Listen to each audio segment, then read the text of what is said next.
지난 시간에 종교 지도자들은 예수님의 권위에 도전했습니다. 예수님은 물러서지 않으셨고 오히려 반문하시면서 그들의 입을 막으셨습니다. 그리고 오늘 예수님은 비유를 들어 그들에게 말씀하십니다. 포도원 농부 비유입니다. 당시 사회에서 이 땅, 토지의 주인과 농부들 간의 갈등과 분쟁은 아주 흔한 현상이었습니다. 그래서 이스라엘 사람들에게 이 비유는 굉장히 자연스러운 내용이었습니다. 오늘 1절에 보시면 예수께서 비유로 그들에게 말씀하시되 한 사람이 포도원을 만들어 산 울타리로 두르고 집자는 틀을 만들고 망대를 지어서 농부들에게 새로 주고 타국에 갔더니, 오늘 포도원 주인이 포도원을 잘 만들어서 농부들에게 맡기고 타국으로 멀리 떠났습니다. 여기서 포도원 주인은 누구일까요? 비유죠. 하나님을 말합니다. 농부들은 종교 지도자들이고요. 이후에 나오는 종들은 선지자를 말합니다. 저는 이 1절 본문을 묵상하면서 하나님의 관대함, 그분의 충만한 은혜를 발견했습니다. 오늘 포도원 주인은 농부들에게 이제 내가 포도원을 열게 너희들이 알아서 해봐라 라고 하지 않았습니다. 포도나무를 정성스럽게 만들고 울타리를 두르고 또 틀을 만들고 모든 기구를 예비한 뒤에 이것을 농부들에게 맡기고 떠났다는 것입니다. 포도 농사에 필요한 모든 준비를 갖춘 뒤에 그것을 농부들에게 맡겼다는 것입니다. 이것은 당신의 백성들이 하나님을 섬기는 일에 부족함이 없도록 모든 은혜를 미리 베푸셨다는 뜻입니다. 하나님은 어떤 분이십니까? 여호와 이레의 하나님, 모든 것을 준비해 주시는 분입니다. 창세기에 하나님이 세상을 만드시고 인간을 언제 만드셨죠? 맨 마지막에 만드셨습니다. 여러분, 만약에 인간을 둘째 날이나 셋째 날 중간에 만드셨다면 아마 인간은 살지도 못했을 겁니다. 집을 지을 수도 없고 먹을 것도 없고 아무것도 없죠. 천지창조라는 것은 인간을 향한 하나님의 선물이었다는 것입니다. 이 모든 걸 지으시고 하나님은 심히 좋았더라 라고 기뻐하셨습니다. 우리가 사는 세상, 하늘과 땅, 공기, 바람, 나무, 내가 사는 집, 물질, 일터 모두 하나님이 주신 것이고 하나님이 허락해 주신 것입니다. 그런데 시대가 발전하면서 보이지 않은 은혜를 누리다 보니까 어느새 인간은 우리가 누리고 있는 것을 당연하게 느낄 때가 있습니다. 인간의 지식과 기술로 여기까지 왔다고 생각합니다. 그러나 이 세상 만물의 주인은 하나님이십니다. 하나님이 이 모든 것을 다스리시고 그분의 통치 속에 우리가 살고 있다는 것입니다. 이것을 잊어서는 안 되는 것이죠. 이렇게 주인이 농부들에게 포도원을 새로 주었습니다. 그리고 2절에 보시면 때가 이르매 농부들에게 포도원 소출 얼마를 받으려고 한 종을 보내니, 여기 때라는 말이 나오죠. 때라는 말을 보면 헬라어에서 시간을 나타낼 때 두 가지 단어가 쓰입니다. 하나는 크로노스와 카이로스입니다. 크로노스라는 것은 우리가 생각하는 일반적인 시간을 말하고요. 카이로스는 분명하게 한정된 시간, 하나님이 개입하시는 의도적인 시간을 말합니다. 여기서는 이 카이로스의 시간이 쓰여졌는데요. 때가 이르매 라는 말은 어떤 결정적인 순간에 도달했다는 것을 말합니다. 보통 포도 농사를 짓고 첫 열매를 거두기까지 3년, 4년 정도가 걸립니다. 그래서 주인이 이쯤 되면 포도원이 열매가 맺혀졌겠지 하고 이제 그 소출을 좀 받으려고 종을 농부들한테 보낸 겁니다. 당시 유대 사회에는 포도원이 아주 흔했습니다. 그래서 포도원 주인과 농부, 소작농들이 계약을 참 많이 맺고 일을 했는데요. 이때 열매가 맺히면 농부가 주인에게 일정량의 수확을 주는 것은 당연한 일이었습니다. 주인이 농부에게 세를 요구한다. 이건 무슨 뜻일까요? 이건 단순한 열매를 요청하는 게 아닙니다. 인생의 주인이 누구인지를 알라는 겁니다. 포도원을 맡긴 분이 누구인지, 일할 수 있는 생명을 주신 분이 누구인지, 누가 주인을 모셔야 하는지 기억하라는 것입니다. 우리가 소유하고 있는 것들, 내가 가장 아끼는 것들, 나의 집, 자동차, 내가 아끼는 옷, 어떤 물질, 일터, 이런 것들이 하나님 앞에 무슨 의미가 있겠습니까? 그분은 이 모든 걸 만드신 주인이십니다. 내가 누리고 있는 모든 것들은 나의 소유가 아니라는 것입니다.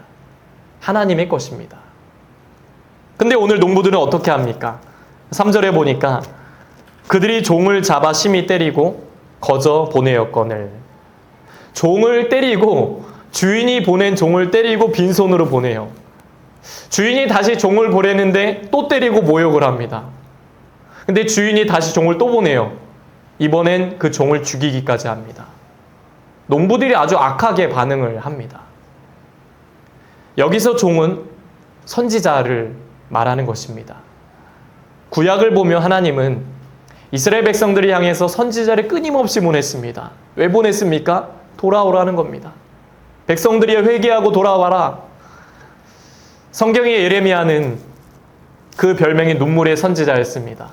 나라를 위해서, 민족을 위해서 얼마나 많은 눈물을 흘렸는지. 여러분, 돌아와야 합니다. 하나님께로 돌아오세요. 끊임없이 외쳤지만 백성들은 반응하지 않습니다. 무시하고 예레미야를 구덩이에 던져서 죽이려고 했습니다. 인간적으로는 예레미야도 사람이잖아요. 말씀을 전하고 싶진 않았지만 그럼에도 나는 선지자니까 말씀을 전해야 했던 그 심정, 그 예레미야의 심정이 어땠을까요? 그러나 그 예레미야 선지자들은 하나님의 편에 서서 굳건히 말씀을 전했다는 것입니다. 홍미기 목사님의 그 플랜팅 시드라는 책에 보면 그 찰스 스펄전 목사님이 이런 말씀을 남겼습니다. 성도들이 앉아있는 자리가 말씀을 들을 때마다 가장 불편한 자리여야 한다라고 합니다. 우리가 앉아있는 이 자리가 하나님 말씀이 들려질 때마다 조금 불편한 자리여야 한다. 예레미야와 선지자들이 이런 심정으로 말씀을 전하지 않았겠습니까? 이 자리가, 이 예배의 자리가 우리의 회개가 일어나는 자리, 몸부림치면서 다시금 하나님을 붙잡는 그런 자리가 되어야 한다라는 것입니다. 근데 오늘 비유에서 좀 이해되지 않는 것이 있습니다. 포도원 주인은 자신이 보낸 종들이 계속 무시당하고 희생을 당했는데도 어떻게 합니까? 종을 또 보냅니다. 자꾸 보내요. 주인이 세를 준 농부들에게 소출을 요구하는 건 당연한 일입니다. 근데 농부들은 그걸 무시하고 주인을 배신합니다. 그 종들에게 폭력과 살인을 합니다. 그래도 주인이 종을 보냅니다. 더 이해하기 어려운 것은 마지막에 보니까 주인이 자기 아들까지 보내요. 이걸 보면 주인은 참 힘이 없고 무기력해 보입니다. 어리석어 보이고 연약해 보입니다. 아니, 종들이 그렇게 당했으면 바로 가서 조치를 좀 취해야 되는 거 아닙니까? 보복을 하든지 뭐라도 좀 해야 되는 거 아닙니까? 왜 바보처럼 그렇게 당하고만 있는 겁니까? 여기서 우리는 하나님의 마음을 보게 됩니다. 악한 자들에게도 기회를 주시는 하나님의 인내와 사랑이 담겨 있다는 것입니다. 주인이 왜 이렇게까지 인내할까요? 자기 종들을 괴롭히는 농부에게 복수하고 꿀밤 좀 때려주고 보복하는 게 맞는 거 아닙니까? 그래야 속이 시원하지 않습니까? 저도 이 부분을 묵상하면서 도대체 왜 그런 거야? 가서 좀 때려줘야지, 자기 종들이 그렇게 당했는데, 이런 생각이 들더라고요. 우리가 이런 생각이 드는 이유는 우리 사회가, 우리가 욱하는 사회, 어떤 보복의 사회에 물들어 있기 때문입니다. 한편으론 이것을 정의라고 말할지 모릅니다. 그런데 우리가 생각하는 정의는 대부분 사랑 없는 정의일 때가 많습니다.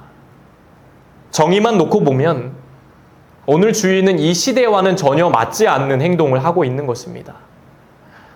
요즘 시대가 정말 빠릅니다. 인터넷 속도가 우리나라가 세계 탑이죠. 저녁에 배송을 하면 새벽에 오는 물건을 받을 수 있는 아주 편리한 시대입니다. 근데 그렇게 빠른 사회에 살다 보니까 어떤 이 느림, 참는 것, 인내라는 단어가 낯설게 느껴집니다. 자신에게 조금이라도 손해를 끼치면 사람들이 잘 못 참습니다. 윗집에서 애들이 조금이라도 쿵쾅거리는 소리가 나면 바로 올라와서 한마디를 하는 층간소음의 문제가 있고요.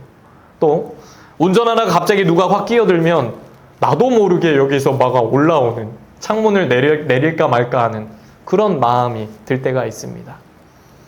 요즘 사회는 인내와 사랑보다는 정의가 앞서는 사회입니다. 정의로운 사회를 만든다는 것은 참 좋은 말이죠. 근데 하나님은 정의로워 보이시지만 깊숙이 가보면 사랑을 우선시하셨습니다.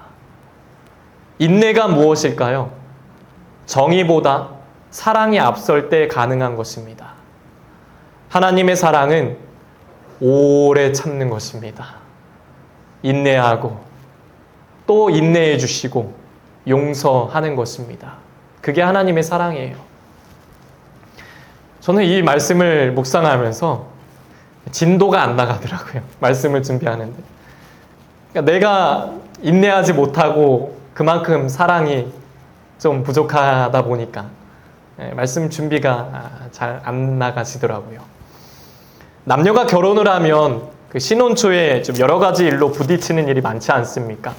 성격이든 뭐든 맞춰가는 단계니까 그렇죠. 저도 10년 전에 신혼 초에 무슨 일인지 정확히 기억은 안 나지만 사소한 일이었던 것 같아요. 아내와 함께 이렇게 맞춰가는 시기 가운데 청년부 회장 청년이 저한테 전도사님 선물이에요. 말씀 액자를 하나 주더라고요. 뭘 또 이런 걸 주냐. 집에 와서 딱 펼쳐보니까 바로 이 말씀이었어요. 고린도전서 13장 4절 이하 말씀입니다. 사랑은 오래 참고 사랑은 온유하며 시기하지 아니하며 사랑은 자랑하지 아니하며 교만하지 아니하며. 하나님의 음성으로 들리더라고요. 이어서 7절 말씀해 보니까 모든 것을 참으며 모든 것을 믿으며 모든 것을 바라며 모든 것을 견디느니라. 옛날 찬양에도 있죠. 사랑은 언제나 오래 참고. 우리 어른 성도님들 아마 들어보셨을 텐데 사랑은 오래 참고 모든 것을 견디느니라. 이것이 하나님의 인내의 사랑입니다. 성경에도 하나님은 심판할 거야 심판을 선포하시고 바로 시행하지 않으셨습니다. 인내와 사랑의 기간을 주셨습니다. 노아의 홍수 사건을 보면 하나님이 노아에게 노아야 방주를 만들어라 라고 하세요. 그래서 노아가 열심히 120년 동안 순종하는 마음으로 막 뚝딱뚝딱 방주를 만듭니다. 이때 하나님은 홍수 심판을 바로 하지 않으셨습니다. 인내와 사랑의 기간을 두셨습니다.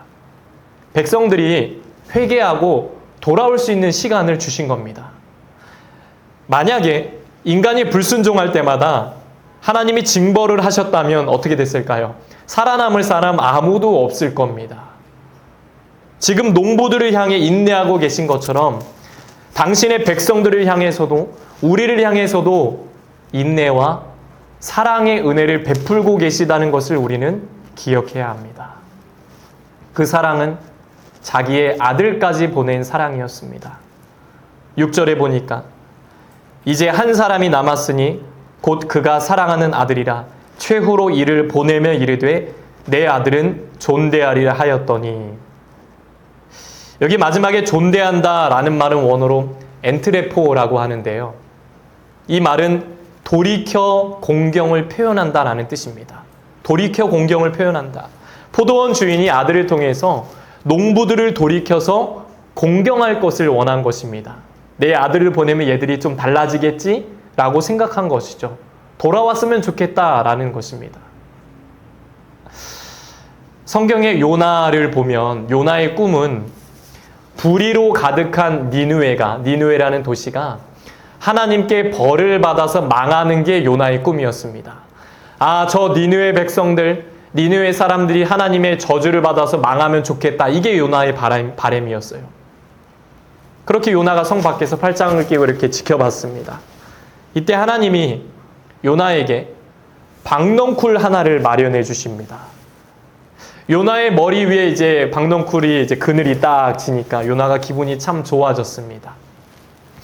근데 이번에 하나님이 벌레를 준비하십니다. 새벽에 박넝쿨을 갉아먹게 하세요. 벌레를 통해서. 그렇게 박넝쿨이 시들자 뜨거운 햇볕이 요나의 머리를 딱 쬐입니다. 그러자 요나가 너무 힘드니까 에이 이렇게 사느니 차라리 제가 죽는 게 낫겠습니다 라고 하나님한테 화를 냅니다.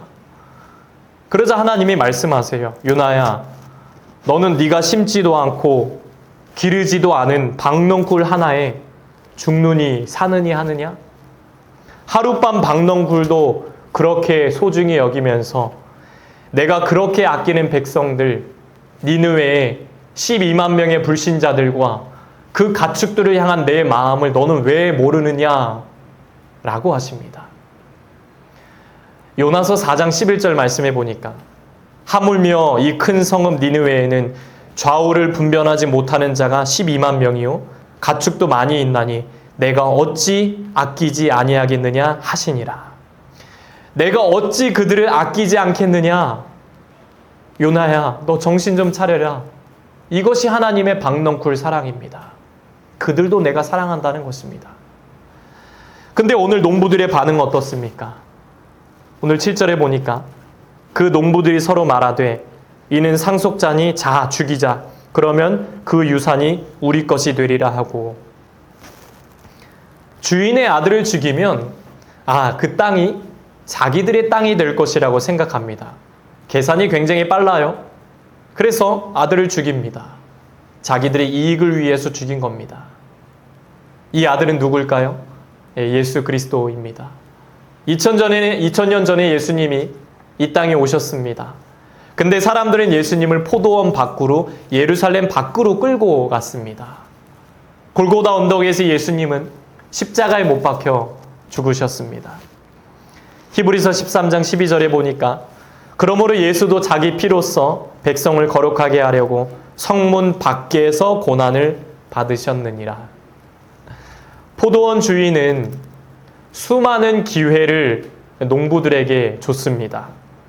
하나님은 자신의 독생자 아들까지 내어주셨습니다. 근데 최후의 마지막 기회까지 그들은 놓치고 말았습니다. 하나님은 오래 참고 기다리시는 분입니다. 근데 그 마지막 인내의 끝은 있습니다. 심판입니다. 9절에 보니까 포도원 주인이 어떻게 하겠느냐? 와서 그 농부들을 진멸하고 포도원을 다른 사람들에게 주리라. 포도원을 다른 사람들에게 준다는 것입니다. 하나님은 모든 사람이 구원받기를 원하십니다. 이게 하나님의 마음이에요. 디모데전서 2장 4절에 보니까 하나님은 모든 사람의 구원을 받으며 진리를 아는 데에 이르기를 원하시느니라. 이게 하나님의 마음입니다. 오늘 포도원 비유는 하나님의 사랑이 부족한 게 아닙니다. 농부, 종교 지도자들, 인간이 하나님을 거부한 것입니다. 하나님의 사랑이 없어서가 아닙니다. 그들이 주님을 멀리한 것이고 그들이 주님을 대적한 것입니다. 우리가 살면서 참 많은 기회가 찾아옵니다. 기회를 놓치면 많이 아쉬워하죠. 근데 다른 건 몰라도 우리가 놓쳐서는 안 되는 게 있습니다. 늦더라도 꼭 잡아야 하는 게 있습니다. 바로 예수 그리스도입니다. 다른 건 다 거절하고 포기해도 괜찮습니다. 근데 주님을 거절하면 우리는 갈 곳이 없습니다. 주님이 안 계시면 우리는 살아갈 이유도 살아갈 소망도 없는 것입니다. 반대로 다른 건 다 부족하고 좀 어려워도 주님을 받아들이면 주님 손 꼭 잡고 있으면 그 인생에는 소망이 있습니다. 주님이 함께 하시고 그 인생을 책임져 주시기 때문입니다. 그렇게 주인을 거절한 농부들의 결론은 무엇일까요? 10절에 보니까 너희가 성경에 건축자들의 버린 돌이 모퉁이의 머릿돌이 되었나니. 당시 건축자들은 건물을 지을 때 쓸모없다고 버리는 돌이 있었습니다. 이렇게 아무도 신경 쓰지 않은 버린 돌이 지금은 모퉁이 돌이 되었다는 것입니다. 당시 모퉁이 돌은 건물을 지탱하는 데 아주 중요한 기초석이었습니다. 집을 짓는데 반드시 필요한 돌이 모퉁이 돌입니다. 이것은 예수님의 십자가와 부활을 말하는 것입니다. 당시 사람들은 예수님을, 하나님의 아들을 버린 돌처럼 버렸습니다. 그러나 부활의 능력으로 살아나신 예수님은 건축자의 머릿돌이 되셨다는 것입니다. 사람들은 예수님을 아름답게 꾸미려고 합니다. 그래야 세상이 매력을 느끼기 때문입니다. 그런데 성경은 예수님을 보잘것없는 분으로 묘사합니다. 마구간에서의 탄생, 십자가의 죽음이 그것입니다. 화려함과 우아함을 추구하는 세상과는 맞지 않는 모습입니다. 당시 이스라엘은 주변 강대국들에 비하면 보잘것없는 건축자의 버린 돌 같은 나라였습니다. 그러나 하나님은 그들을 모퉁이의 머릿돌로 귀하게 사용하셨습니다. 지금도 이스라엘은 아주 작은 나라지만 강력한 군사력을 보유하고 있는 걸 보게 됩니다. 예수님은 버린 돌처럼 십자가에 달리셨습니다. 그러나 하나님은 모퉁이의 머릿돌처럼 세우셨습니다. 주님은 3일 만에 부활하셨고 교회를 다스리는 주인, 교회의 머리가 되셨습니다. 그런 주님이 우리를 찾아오신 겁니다. 주님의 죽으심으로 우리는 새로운 생명과 변화를 얻게 된 것입니다. 그런데 오늘날 우리는 어떻습니까? 예수님은 버린 돌이 되셨는데 우리는 버린 돌이 되고 싶지 않습니다. 자존심을 내세우고 나를 알아주길 원합니다. 주님은 겸손의 왕, 섬김의 왕으로 오셨는데 우리는 대접하기보다 대접받기를 원합니다. 70번씩 7번을 용서하라 라고 하셨는데 우리는 지고 싶지 않고 한 번을 용서하기가 그렇게 어려울 때가 많습니다. 예수를 믿는다는 것은 그분을 따라가는 것입니다. 때는 달라져야 합니다. 예수님이 교회의 머리가 되시고 내 인생의 주인이 되어주셨습니다. 그러니 주님과 함께 달려가는 인생이 되어야 합니다. 때로는 고난과 아픔에 지쳐서 자신이 버린 돌처럼 쓸모없는 존재라 느껴질 때가 있습니다. 그러나 버린 돌 대신 예수님이 모퉁이의 머릿돌이 되신 것처럼 주님은 우리를 다듬으셔서 아름답게 다듬으셔서 하나님의 때에 귀하게 사용하실 것입니다. 그렇게 쓰임받게 되시길 간절히 축복합니다.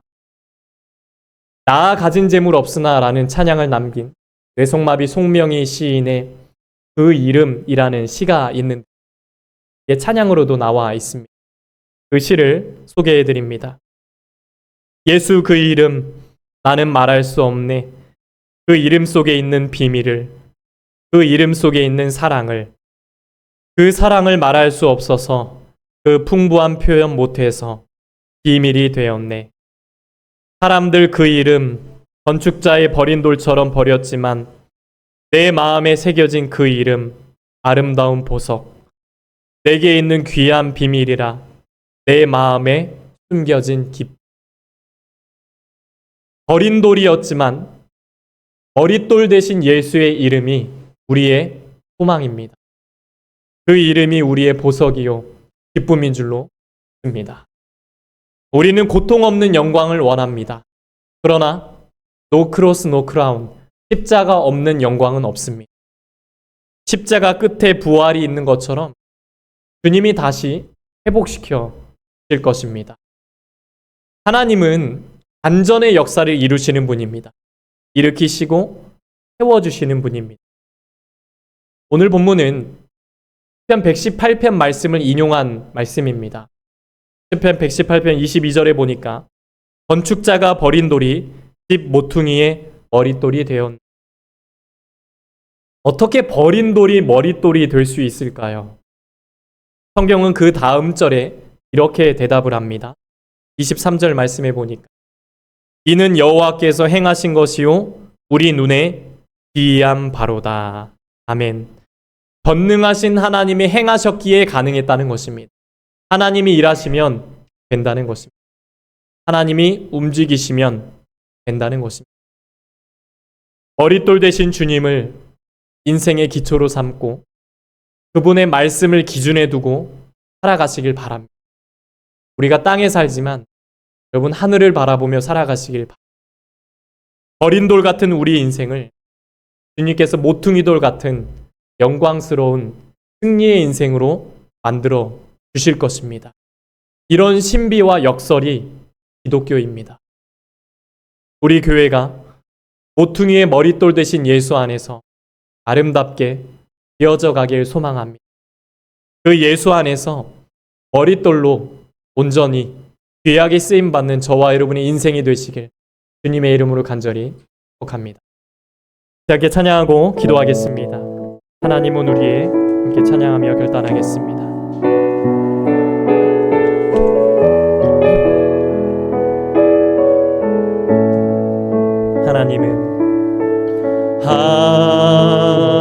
하나님은 우리의 피난처가 되시며 환난 중에 우리의 힘과 도움이시.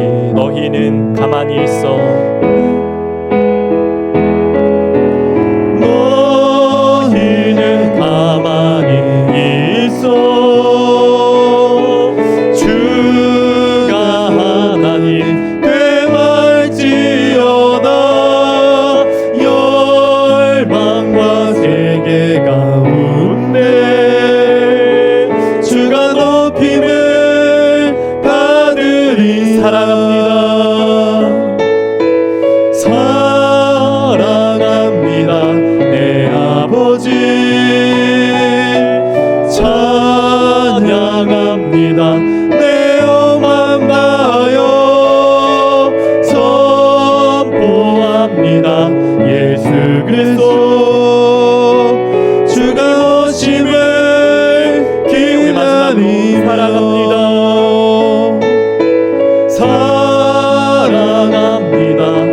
찬양합니다. 내 엄만 나요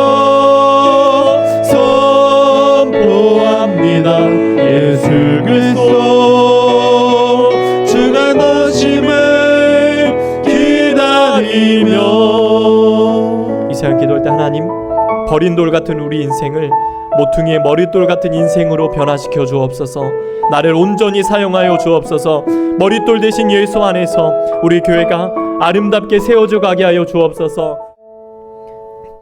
하나님 아버지, 모퉁이의 머릿돌 대신 예수님이 우리의 소망이신 줄 믿습니다. 버린 돌 같은 우리를 머릿돌 같은 인생으로 변화시켜 주옵소서. 주님을 인생의 기초로 두겠사오니 마지막 때에 귀하게 쓰임받는 삶이 되게 하여 주옵소서. 때로는 힘들고 어려운 일이 찾아올지라도 주님은 반전의 역사를 이루시는 분임을 믿습니다. 머릿돌 대신 주님 안에서 영광스러운 승리의 인생이 되도록 우리의 삶을 축복하여 주시옵소서.